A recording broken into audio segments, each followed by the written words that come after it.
Empezar este estudio. Ya terminamos viendo el capítulo 13, ya lo terminamos, donde vimos los dos anticristos, las dos bestias, la que sale del mar y la que sale de la tierra, y qué es lo que ellos van a hacer. Entonces, avanzamos el día de hoy ya hacia el capítulo 14, y esta sección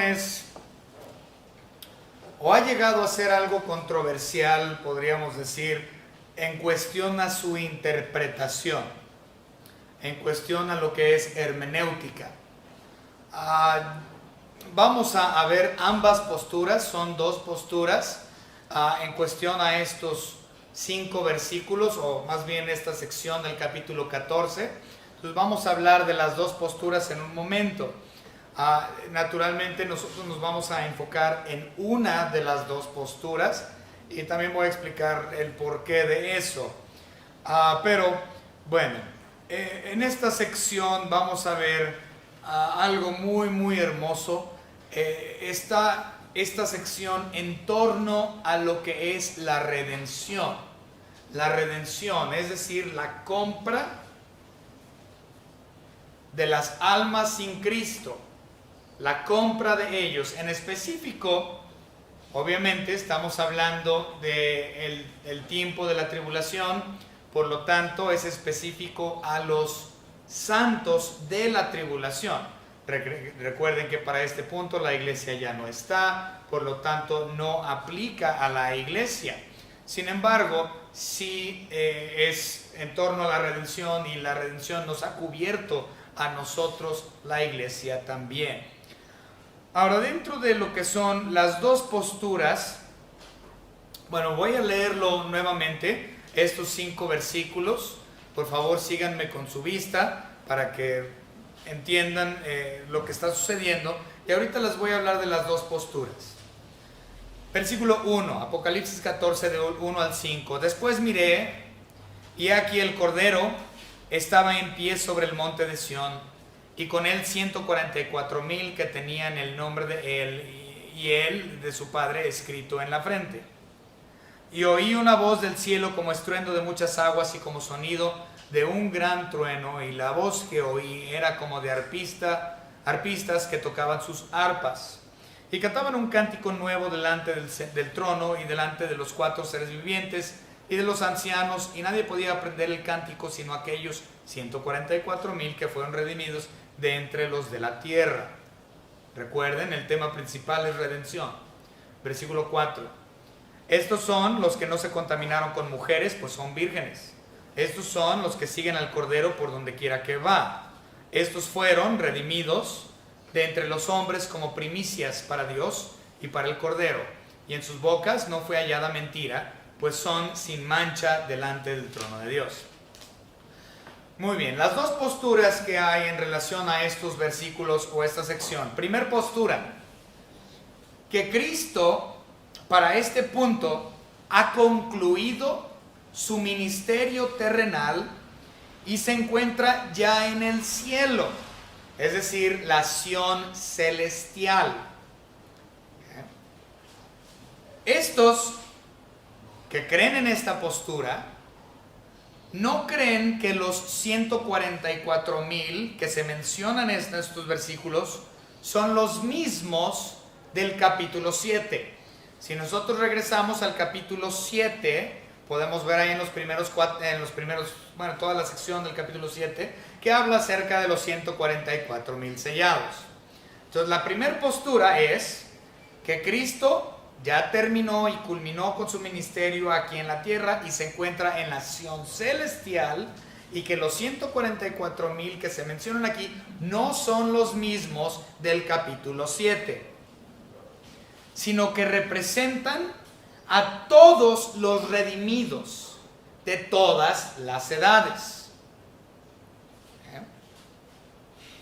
La segunda postura, que es la que nosotros vamos a tomar, la segunda interpretación, es que Cristo se encuentra en el monte Sión terrenal, aquí, no el monte Sión celestial, sino el monte Sión terrenal. Recuerden que el monte Sión, cuando nos referimos al monte Sión, literalmente nos estamos refiriendo a la ciudad de Jerusalén, que se encuentra sobre el monte Sión. ¿Okay? Y esta segunda interpretación, nosotros creemos, porque es lo que nosotros creemos, que los 144,000 mencionados en el capítulo 14 son en efecto los mismos 144,000 que se describen en Apocalipsis capítulo 7, que han sobrevivido a la tribulación hasta este punto. Como menciono, nosotros tomaremos esta segunda postura, es decir, que esto sucede al final de la tribulación, cuando Cristo Jesús venga y toque tierra y suba al monte Sión, entre a Jerusalén junto con sus 144,000 sellados, que en efecto son los mismos del capítulo 7. La razón por la cual tomamos esta postura es porque realmente cronológicamente tiene mucho más lógica, porque si nosotros decimos que nuestro Señor Jesucristo ya terminó su ministerio terrenal y esto se refiere a un tiempo celestial, entonces ¿qué pasó con todo el final de los 7 años de tribulación? Por lo tanto, cronológicamente no tiene lógica. Entonces, esta segunda interpretación, hermenéuticamente hablando, de Apocalipsis 14 es la que tomaremos porque es cronológicamente más efectivo y lógico. Muy bien. Vamos a empezar con una oración para comenzar con el versículo 1. Señor Padre, le damos gracias por la oportunidad que nos ha dado, Señor, de aprender su palabra, de estudiarla, Señor, y entendiendo que nosotros interpretamos la palabra de Dios de una forma literal y lógica. Gracias, Señor, por las iglesias, los pastores alrededor de todo el mundo que están predicando la sana doctrina, que la están interpretando correctamente. Gracias, Señor, por su trabajo del Espíritu Santo trayendo a los inconversos a tus pies. Damos gracias, Señor, porque la salvación es completamente suya y no depende en lo absoluto de nosotros, ni siquiera en que nosotros le hayamos escogido, entendiendo, Señor, que usted fue quien nos ha escogido a nosotros. Gracias, Señor, le damos por esta su iglesia local y le pedimos, Señor, que podamos aprender más el día de hoy y ser edificados por medio de su palabra. En el nombre de Jesucristo, su Hijo, nuestro único Salvador, se lo agradecemos y le pedimos esto. Amén. Muy bien. Apocalipsis 14, versículo 1.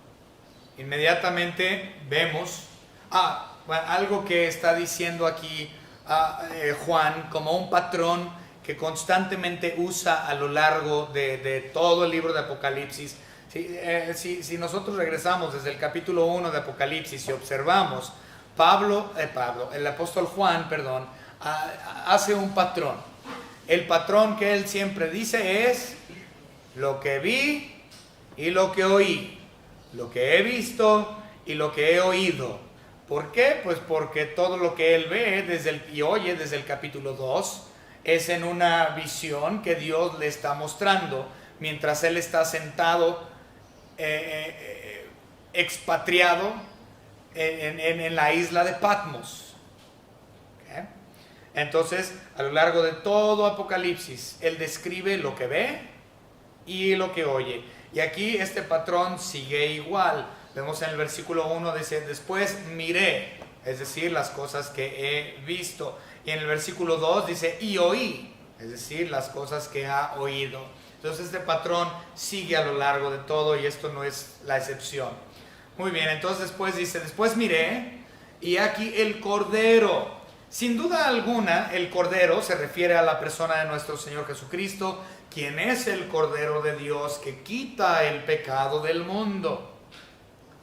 El uso del término cordero, refiriéndose a la persona de nuestro Señor Jesucristo, siempre tiene que ver o nos regresa al Antiguo Testamento en cuestión al Cordero Pascual, que obviamente las familias judías, lo podemos leer en la Biblia, las familias judías que estaban en Egipto, que ponían la sangre del cordero sacrificado sobre el dintel de la puerta, ellos eran salvados de la muerte. Entonces, ese evento en Egipto tipifica al sacrificio de nuestro Señor Jesucristo, el Cordero inmolado. Por lo tanto, sabemos sin duda alguna que nuestro Señor Jesucristo es el Cordero inmolado, del cual hablaba también el profeta Isaías, por ejemplo, en Isaías 53, y el salmista en Salmos 22. Entonces, hay muchos lugares a través de toda la Biblia donde podemos ver a nuestro Señor Jesucristo mencionado como el Cordero. Entonces vamos a continuar con eso en mente. Monte Sión, dice el versículo 1. Después miré, aquí el Cordero estaba en pie sobre el monte de Sión. Como ya lo había explicado en la introducción a las dos posturas, aunque uno es el Sión celestial y la otra es el monte Sión terrenal, que es literalmente ese lugar en Israel que nosotros conocemos como Jerusalén. Bien, entonces esto es lo que nosotros creemos, que está hablando del monte Sión terrenal en Israel. Creemos que esto habla del Sión, y la razón por la cual creemos esto es porque en el Antiguo Testamento, en muchos lugares, tantos que la verdad no podemos ni siquiera, nos tardaríamos todo el día para ver los versículos de la Biblia que hablan acerca de que en un tiempo futuro nuestro Señor Jesucristo va a venir en su segunda venida y va a entrar y tocar piso. Recuerden que cuando hablamos de la segunda venida de Cristo, muchas veces los cristianos tienen la postura de que el arrebatamiento es su segunda venida. Pero esto realmente es falso. El arrebatamiento no es su segunda venida. El arrebatamiento es el arrebatamiento y punto. Él no viene por segunda vez en el arrebatamiento. Él ni siquiera toca piso. Dice la Biblia en 1 Tesalonicenses capítulo 4 que nosotros nos encontraremos con Él en las nubes. Es decir, que nuestro Señor Jesucristo no va a venir a tocar piso en el arrebatamiento. Por lo tanto, el arrebatamiento no es considerado realmente su segunda venida. La segunda venida de nuestro Señor Jesucristo, en efecto, toma lugar 7 años después del arrebatamiento. Es decir, al final de los 7 años de tribulación. La iglesia es arrebatada previo, porque somos pretribulacionalistas, es lo que creemos. Y no me voy a meter en esos asuntos porque recuerden que hay pretribulacionalistas, atribulacionalistas y posttribulacionalistas. Pero nosotros somos pretribulacionalistas, implicando que Cristo viene por su iglesia previo a los 7 años. La iglesia no está arrebatada en el cielo. Pasan los 7 años de tribulación y al final de los 7 años de tribulación viene por segunda vez nuestro Señor Jesucristo. Y en esa ocasión que Él viene, toca piso. Finalmente Él viene, la segunda venida de nuestro Señor Jesucristo llega al final de los 7 años de tribulación y Él viene y toca piso y entra al monte Sión. Por lo tanto, lo que estamos viendo aquí en el capítulo 14 es el final de los 7 años de tribulación, cuando nuestro Señor Jesucristo venga. Como lo mencioné, la palabra de Dios nos habla mucho acerca de eso.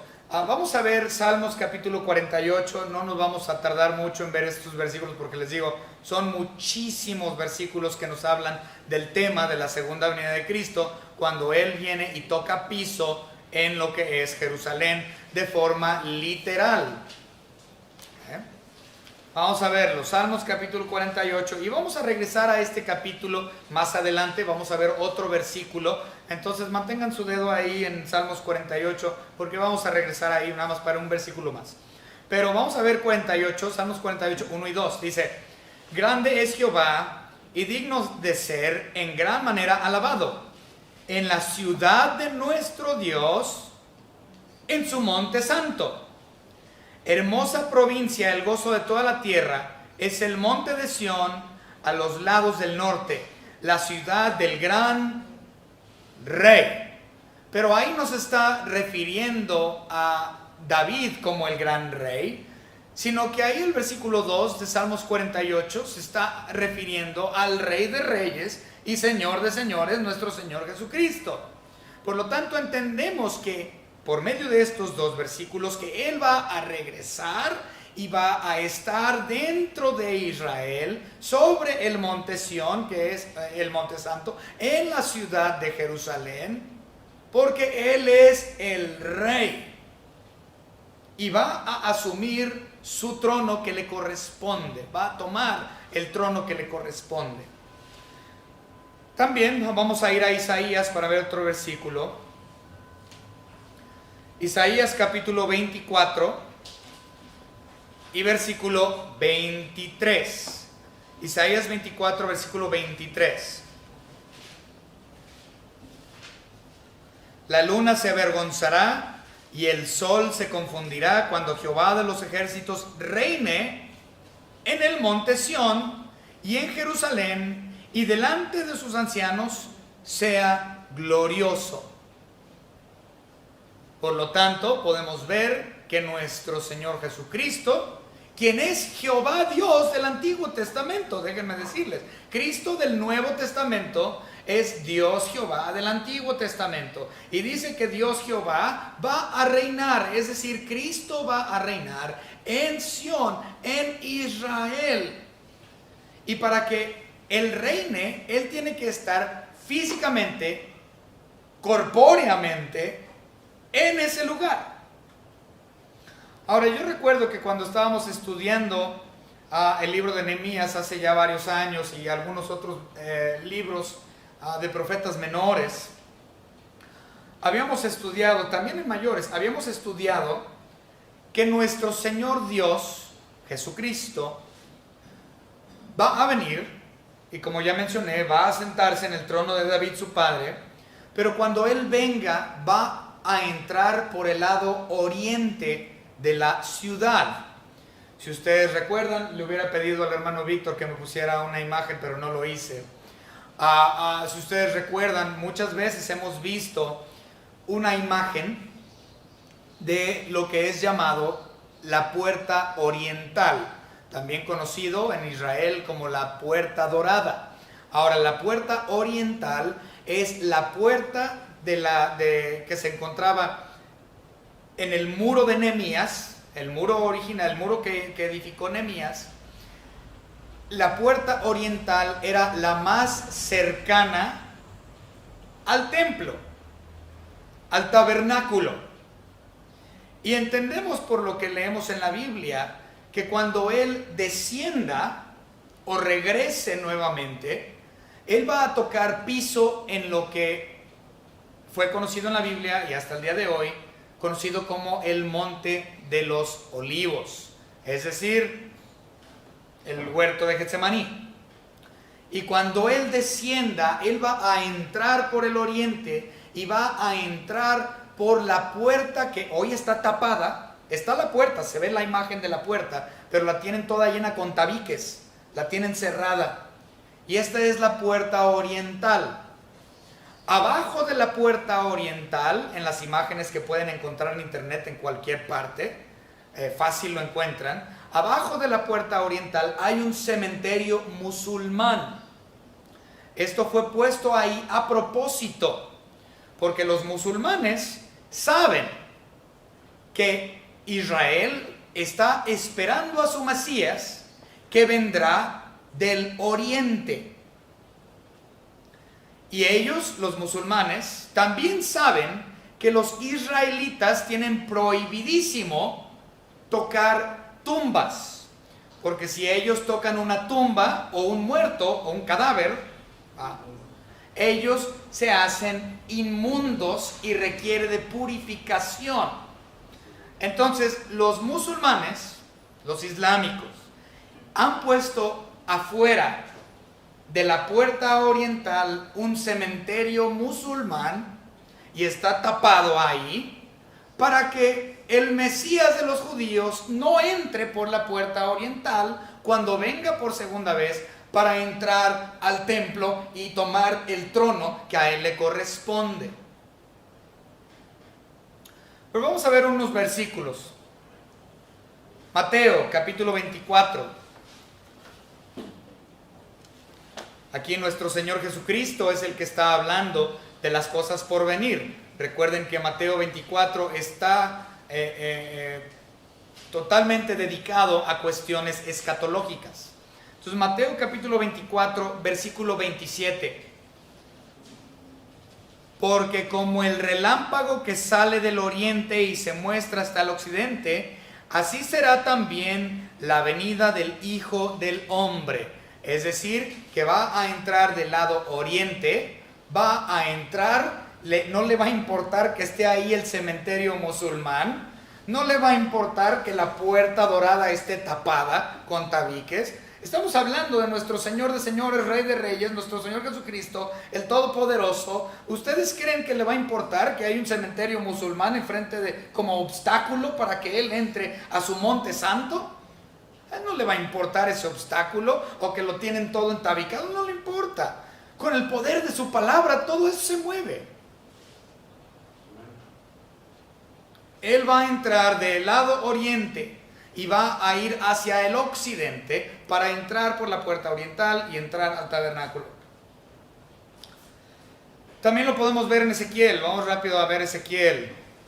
Y como les mencioné, hay otros lugares, pero no tenemos el tiempo para verlo el día de hoy. Entonces, Ezequiel capítulo 43. Y vamos a leer el versículo 2, 43, 2. Y he aquí la gloria del Dios de Israel que venía del oriente, y su sonido era como el sonido de muchas aguas, y la tierra resplandecía a causa de su gloria. Entonces hay muchas referencias en la Biblia de nuestro Señor Jesucristo entrando por la puerta oriental cuando Él venga por segunda vez a imponer su reino y terminar con el reinado de los anticristos, que ya leímos y estudiamos de ellos las semanas pasadas. Ahora también esto mismo les recuerdo que les había dicho que mantuvieran su dedo puesto en Salmos capítulo 48. Entonces vamos a regresar ahí a Salmos 48 y vamos a ver algo que se perdió en traducción. Entonces de hecho la versión en inglés, la King James y algunos otros sí lo mencionan, pero en español, en nuestra versión Reina Valera, no viene. ¿Okay? Pero quiero que observen. Salmos 48, versículo 7. Como viento solano, quiebras tú las naves de Tarsis. Obviamente el viento solano implica el oriente, del lado de donde sale el sol, el oriente. Entonces en otras versiones tal cual dice oriente, pero nosotros en nuestra versión dice solano, es decir, el viento que viene del lado oriente, que va a destruir las naves de Tarsis. Ciertamente en un tiempo futuro nuestro Señor Jesucristo va a entrar por el oriente y va a destruir a todo lo que es el imperio futuro del anticristo.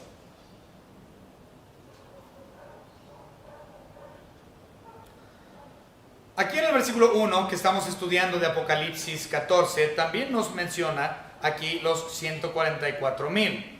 Y como lo mencioné ya, tenemos la postura que estos 144,000 a los que se refiere son los mismos que están en el capítulo 7. Vamos a regresarnos al capítulo 7 para darle un recordatorio, que esto es de donde sacan los testigos de Jehová, es decir, la secta, los testigos de Jehová. De aquí ellos sacan de los 144,000, pero ellos han cambiado sus posturas tantas veces que ni siquiera ellos saben nada de lo que está pasando. Explico. Ellos antes decían, los testigos de Jehová antes decían que ellos iban a ser 144,000 que iban a ser sellados y que iban a entrar a lo que es el reino, al paraíso, no sé cómo lo llamaban ellos. Pero el asunto es de que hoy día son mucho más que 144,000 testigos de Jehová. O sea que se perdió el número. ¿Cuántos de ellos? Y empezaron a cambiar sus posturas. Entonces ahorita le podrían preguntar al hermano Moy Contreras, él está más al tanto de esto. Pero ellos ya no tienen la misma postura de los 144,000. Han cambiado sus posturas. Han cambiado sus posturas porque ya no les conviene. Porque es absurdo lo que ellos piensan en cuestión a los 144,000. O lo que ellos pensaban en tiempos pasados. Pero vamos a leerlo, capítulo 7, Apocalipsis capítulo 7, los primeros 4 versículos. Después de esto vi a 4 ángeles en pie sobre los 4 ángulos de la tierra, que detenían los 4 vientos de la tierra para que no soplase viento alguno sobre la tierra. Bueno, saben que nos vamos a ir al versículo 4, que es 7:4. Y oí el número de los sellados, 144,000 sellados de todas las tribus de los hijos de Israel. Ok, para empezar, ahí dice claramente que estos 144,000 son judíos. Y los testigos de Jehová no son judíos. Los testigos de Jehová son gentiles. Entonces desde ahí se les acabó el changarro. ¿Sí? Ellos son gentiles. Los 144,000 son judíos. 12,000 de cada tribu. Entonces desde un inicio la postura que ellos tenían antes en referencia a los 144,000 la pueden tirar por la ventana porque no tiene sentido. Ellos son gentiles y los 144,000 son judíos. Entonces, nosotros creemos que estos 144,000 sellados que se menciona en el capítulo 14 son nada más ni nada menos que los mismos que ya estudiamos previamente en el capítulo 7. Ahora menciono que estos son sellados porque aquí mismo lo dice, que tenían el nombre de él y el de su padre escrito en la frente. Obviamente ya leímos en el capítulo 7, versículo 4, que ellos son sellados. Y aquí vemos que ellos tienen el sello de Dios en la frente, lo cual es la contraparte de la marca de la bestia. Si nosotros, si es la contraparte o el contraste, vamos, con lo que viene siendo la marca de la bestia. Si nosotros regresamos ahí mismo donde leímos la semana pasada, Apocalipsis capítulo 13, versículo 16 dice, y hacía, es decir la bestia, y hacía que a todos, pequeños y grandes, ricos y pobres, libres y esclavos, se les pusiese una marca en la mano derecha o en la frente. Ahora, esto lo cubrimos la semana pasada. Recuerden, todo lo que hace Satanás y sus secuaces, que son las dos bestias, es una imitación burda o una imitación chafa de lo que es Dios y lo que Dios va a hacer.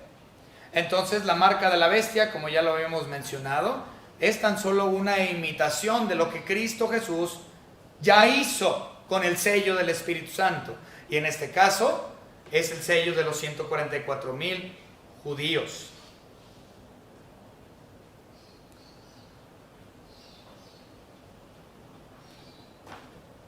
Versículo 2. Ya avanzamos un versículo.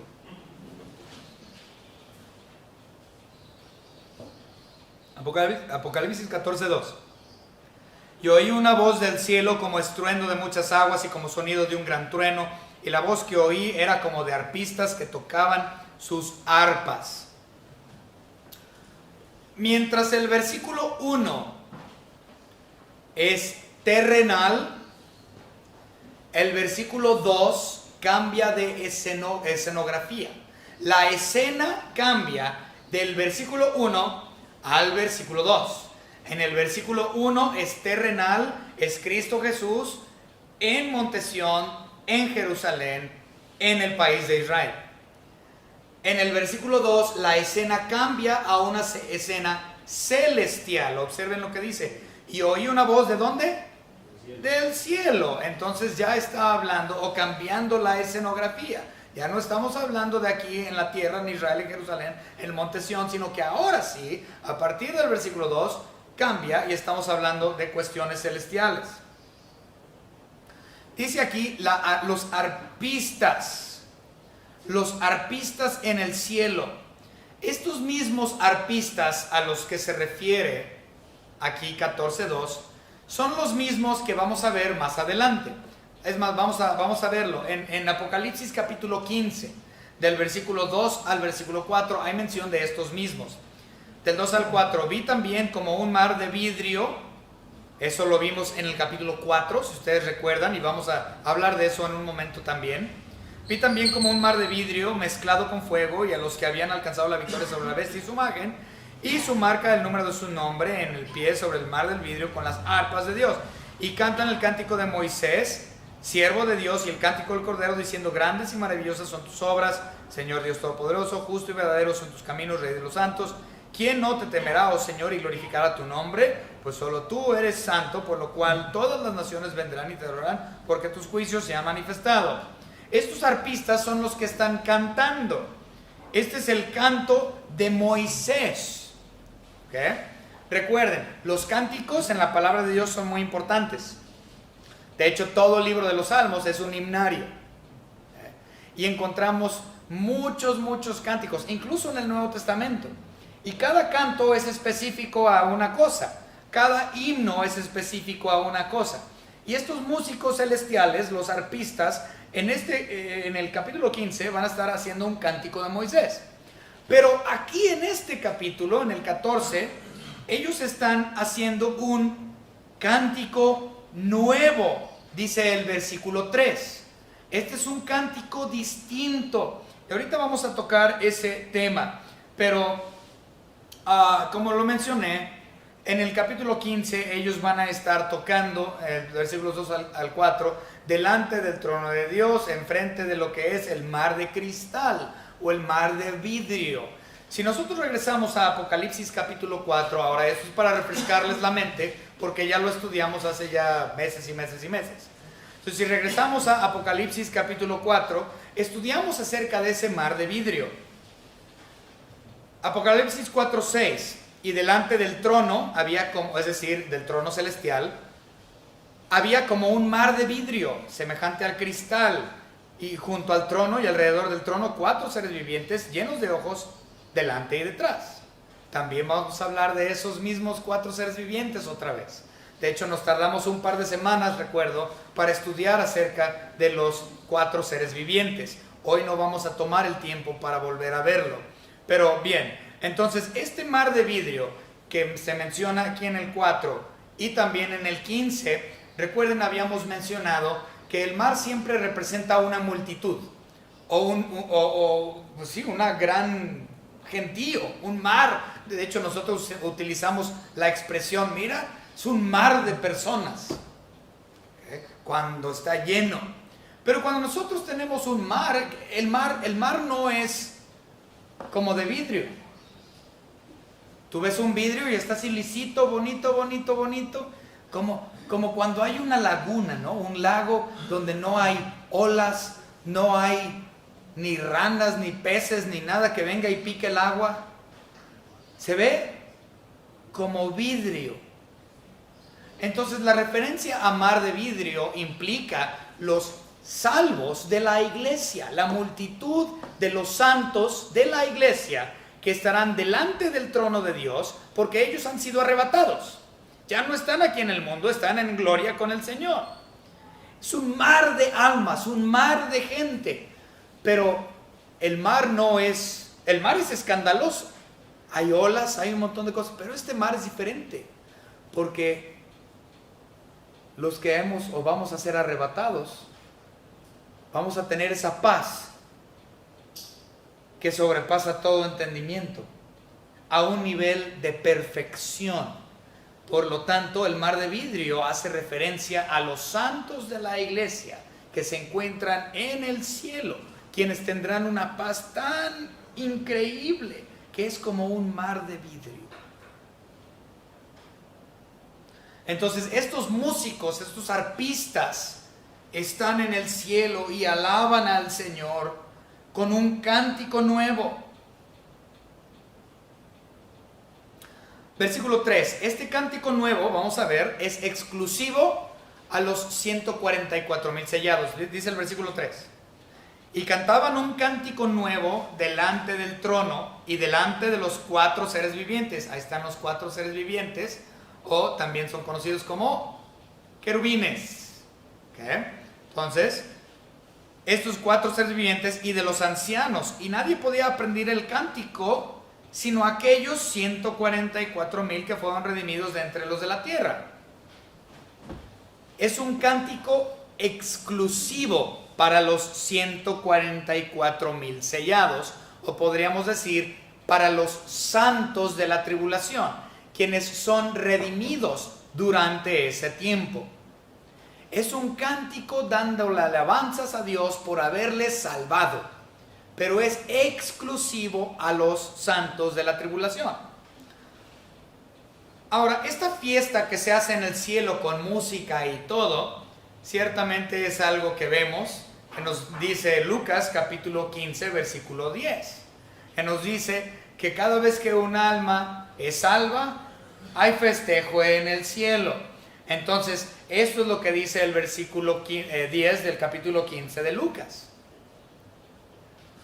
Esto mismo es lo que va a acontecer. Va a haber música, va a haber fiesta, va a haber gozo, va a haber adoración. Estos arpistas y todos van a estar cantando en el cielo a causa de estos 144,000 o de los santos de la tribulación. Pero es exclusivo para ellos. Pero si nosotros, la iglesia, nosotros también fuimos redimidos. Entonces, ¿por qué nosotros no podemos cantar? ¿Por qué no es un cántico para nosotros? ¿Por qué en esta ocasión el cántico es exclusivo para los 144,000 porque fueron redimidos, cuando la iglesia también fue redimida? ¿Por qué nosotros no podemos cantar? Bueno, sí podemos cantar, pero el asunto es de que nuestro cántico nuevo ya se había efectuado antes. Apocalipsis capítulo 5 y versículo 9, espero que recuerden esto.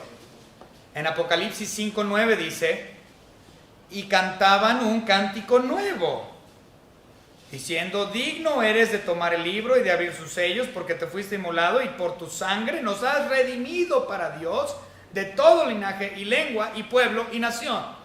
Entonces, el cántico nuevo por redención que le corresponde a la iglesia sucede en el 5:9, exclusivo a la iglesia, mientras que el cántico nuevo en el 14 le corresponde a los santos de la tribulación con exclusividad a ellos.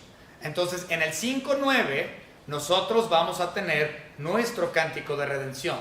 En el 14 de Apocalipsis es el canto de los santos de la tribulación. Entonces es por periodos o por etapas. Para el punto de Apocalipsis 14, la iglesia ya tuvo su cántico.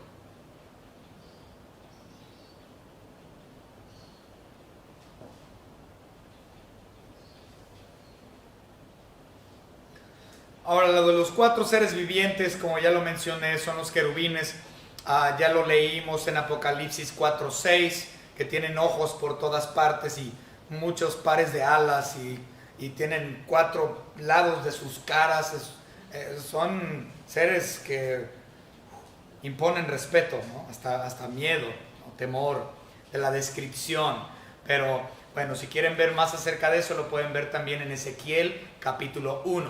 Todo Ezequiel capítulo 1 trata, o gran parte de Ezequiel capítulo 1 trata acerca de estos mismos. Bien, vamos a avanzar. Versículo 4.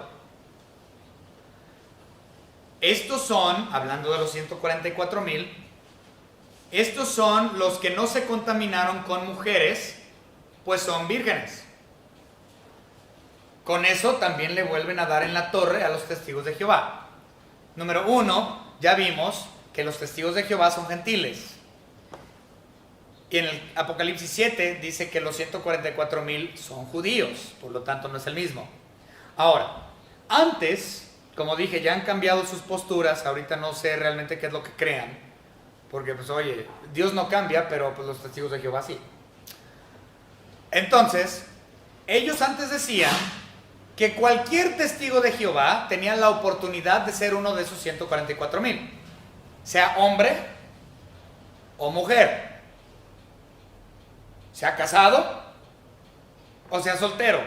Si tú eras testigo de Jehová, perteneciente a la secta, entonces tú tenías la oportunidad de ser uno de los 144,000. Eso es falso, porque aquí podemos ver que eran hombres. Dice, no se contaminaron con mujeres, a menos de que incluyan el lesbianismo, que dudo mucho que incluyan ellos el lesbianismo. Por lo tanto dice que no se contaminaron con mujeres, implicando que los 144,000 son varones, son hombres judíos. Y después dice que son vírgenes. Entonces son castos, son vírgenes. Con eso se podía debatir todo el día con los testigos de Jehová, porque es completamente ilógico lo que ellos decían y totalmente en contra de lo que la palabra de Dios dice. Pero a causa de eso han cambiado sus posturas, porque pues dijeron, pues no es cierto lo que decíamos. No, obviamente no es cierto. Vamos a tener que cambiar lo que decimos y creemos para que la gente pues siga viniendo, ¿no? Bien, entonces han cambiado sus posturas.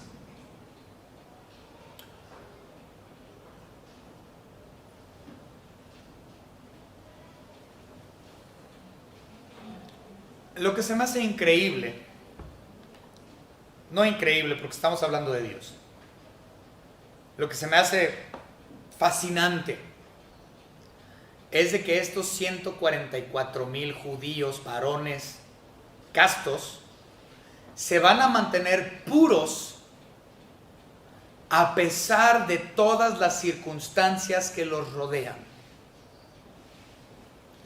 Estamos hablando de 7 años de tribulación, donde la drogadicción y el alcoholismo y la matanza y las guerras y todo lo que existe feo en el mundo va a estar en su apogeo, va a estar en su límite.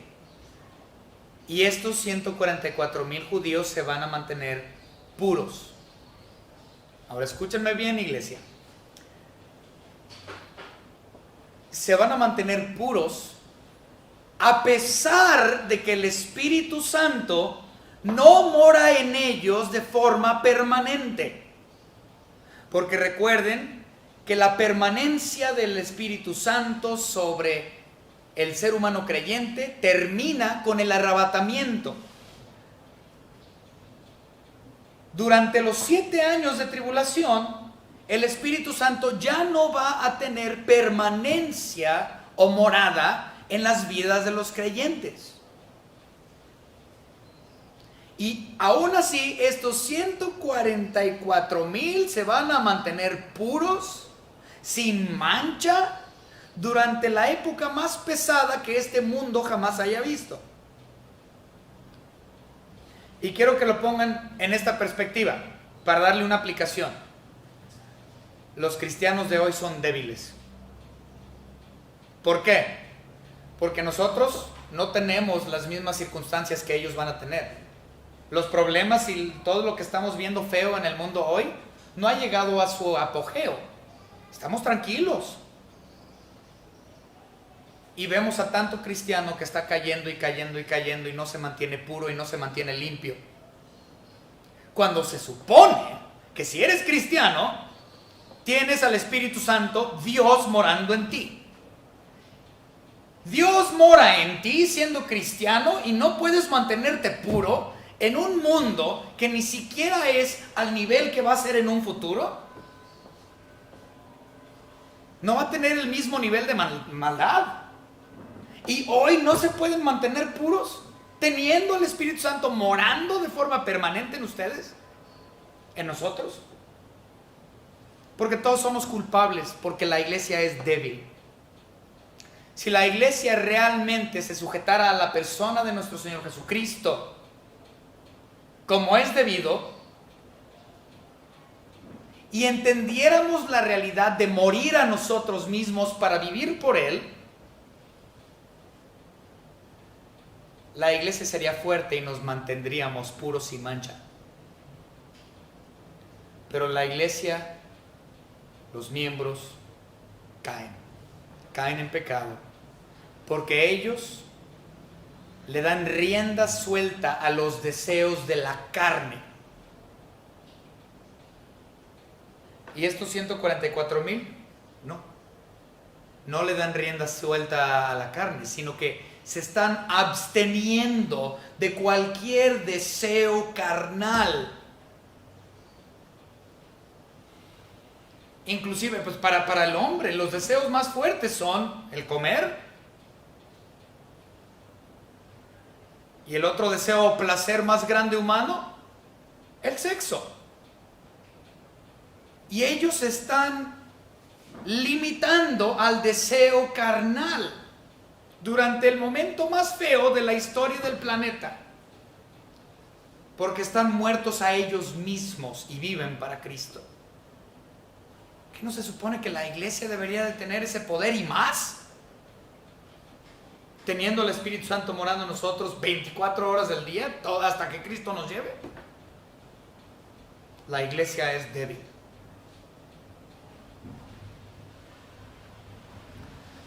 Dice el versículo 4, estos son los que siguen al Cordero, por donde quiera que va.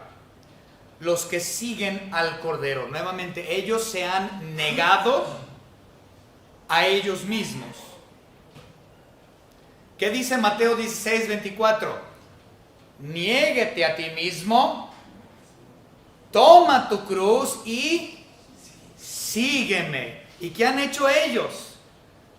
Siguen al Cordero. ¿Por qué? Porque se han negado a ellos mismos. Se han negado los placeres de esta vida. O como dijo Pablo, ya no vivo yo, mas Cristo vive en mí. Y lo que ahora vivo en la carne, lo vivo para nuestro Señor Jesucristo. Para Él vivo. Yo ya no vivo de acuerdo a lo que yo quiero, o mis placeres, o lo que yo siento, o lo que yo deseo. ¿Qué importa lo que tú quieras y lo que tú deseas? Si tú has recibido a Cristo como tu único y propio Salvador, se supone que has sido crucificado juntamente con Él. Es decir, cuando hablamos de crucifixión, implica que tú has muerto.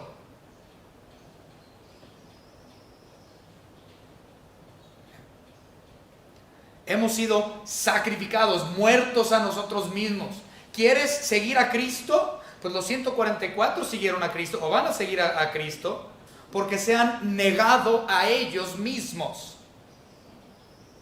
Lo que ellos quieren no importa, lo que ellos desean no importa. Se han negado los placeres carnales, los placeres de esta vida, y viven para Cristo y por lo tanto le siguen.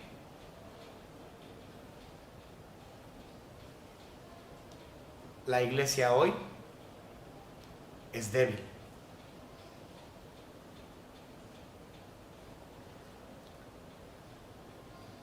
Si nosotros entendiéramos realmente lo que Pablo dijo, ya no vivo yo, mas Cristo vive en mí.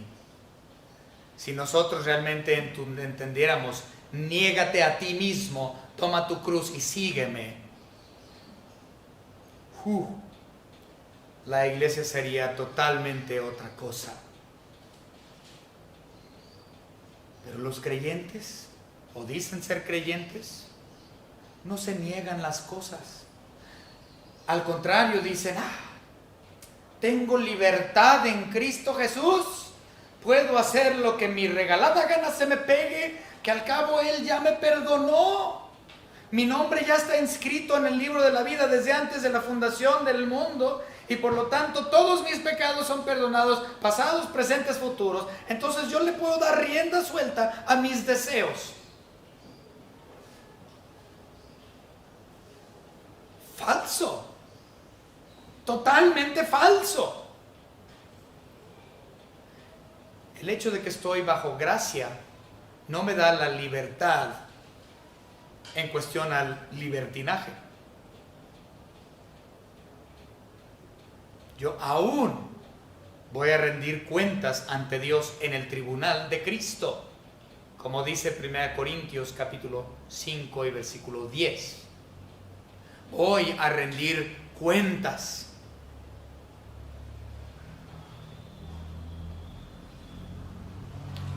La iglesia es débil cuando se supone que tenemos al Espíritu Santo, y sabemos que tenemos al Espíritu Santo, si es que verdaderamente eres salvo, pero no te has negado a ti mismo. Tu postura, si eres una de estas personas que están en el pecado constantemente, entonces tu postura no es ya no vivo yo, mas Cristo vive en mí. Tu postura es yo sigo viviendo y yo sigo haciendo lo que quiero, pero pues Cristo mora en mí, pero yo de todos modos hago lo que la regalada gana me pegue. Ya estoy en gracia. Eso no fue lo que dijo Pablo. Eso no fue lo que dijo Cristo. Y ciertamente eso no son las acciones de los 144,000 que van a venir en un futuro. Los cristianos elite.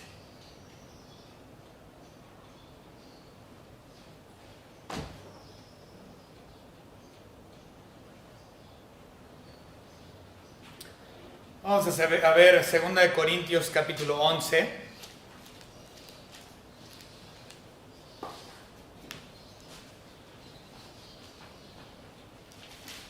Versículo 2. Porque os celo con celo de Dios, pues os he desposado con un solo esposo para presentaros como una virgen pura a Cristo.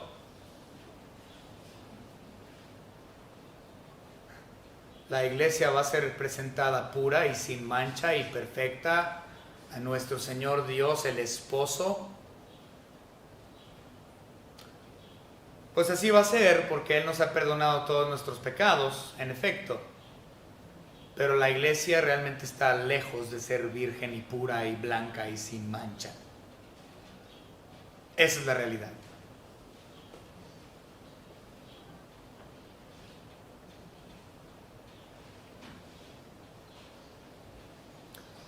Otro versículo, como ya mencioné, bueno, ya hablé de eso, pero vamos a verlo. Efesios, capítulo 1, lo acabo de citar. Efesios capítulo, bueno, lo parafraseé. Efesios capítulo 1 y versículo 4.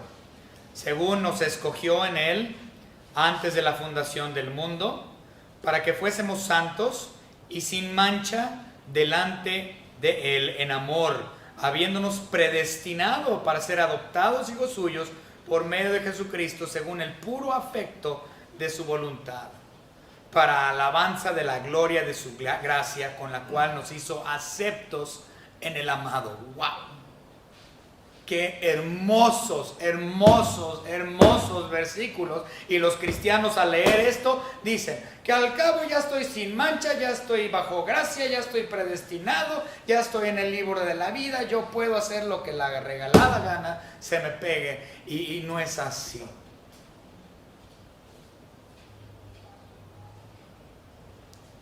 Porque no, si esa es tu mentalidad, no hay una negación a ti mismo. Te estás dando rienda suelta en cuestión a lo que es tus deseos de la carne. No hay negación. Y tú sigues viviendo en ti,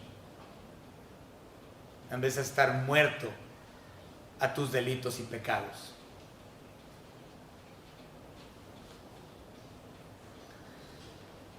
Dice el versículo, capítulo 4, versículo capítulo 14, perdón, Apocalipsis 14, versículo 4, dice: estos fueron redimidos de entre los hombres como primicias para Dios y para el Cordero. Bueno, obviamente ellos no fueron los primeros redimidos, pero aquí dice que ellos son las primicias. ¿Por qué? Bueno, porque recuerden, estamos hablando exclusivamente de la dispensación de los 7 años de la tribulación. Por lo tanto, ellos, estos 144,000, son los primeros salvos de la nación de Israel durante el periodo de la gran tribulación. Esa es la razón por la cual ellos son primicias. Versículo 15. Y en sus bocas no fue hallada mentira, pues son sin mancha delante del trono de Dios. Déjenme decirles que muchos cristianos son de la opinión falsa de que los santos de la tribulación son cristianos de segunda. Porque dicen, son chafas ustedes, son baratos. Si realmente fueran buenos cristianos, hubieran ustedes aceptado a Cristo durante la edad de la iglesia. ¿Para qué se esperan hasta la tribulación? No, ustedes ya tuvieron su oportunidad, ustedes son cristianos de segunda. Qué falsa idea. Ellos, estando sin la permanencia del Espíritu Santo, van a dar tal testimonio mucho más grande que la iglesia jamás ha dado. Ellos en efecto son cristianos de élite, de primera clase. ¿Y eso qué dice de nosotros, la esposa de Cristo? ¿Somos de primera clase? Nosotros no tenemos excusa, siendo que el Espíritu Santo mora en nosotros. ¿Qué excusa podemos tener? Hermanos, yo realmente les invito a que piensen, ¿cuál es su posición como cristianos? ¿Se están negando a sí mismos? ¿Son hechos ustedes realmente un sacrificio, es decir, muertos, vivos, santos, agradable a Dios?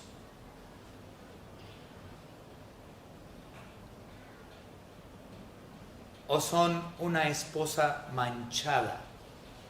Son una esposa del cuerpo de Cristo con manchas. Se supone que deberías de ser pura, iglesia, y no lo somos. Somos puros ante los ojos de Dios porque hemos sido santificados.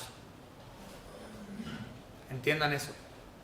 Somos hechos puros delante de los ojos de Dios por su santificación.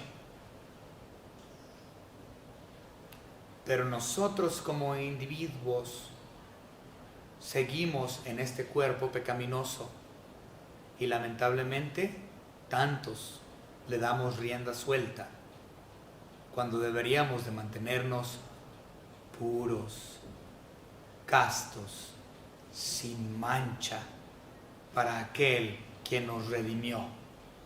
Nuestro cántico en agradecimiento a su redención todavía no ha sucedido, va a suceder en Apocalipsis 5:9. Espero que realmente ese cántico sea dado con un gozo, porque ahorita como están las cosas, ese cántico sería dado con mucha amargura. Vamos ahora. Señor Padre, gracias le damos porque usted nos ha redimido. Le damos gracias, Señor, porque un tiempo en el futuro vamos a tener la oportunidad de cantar ese cántico nuevo en agradecimiento por la redención. Pero, Señor, nuestro deseo es que cuando lleguemos realmente al arrebatamiento y podamos cantar ese cántico, que realmente, Señor, sea un cántico que le honre y que le traiga gloria y alabanza a usted, Señor. Que nosotros cambiemos, que su Espíritu Santo nos cambie. Nosotros en nosotros mismos no podemos hacer el cambio. Pero usted puede cambiarnos, Señor.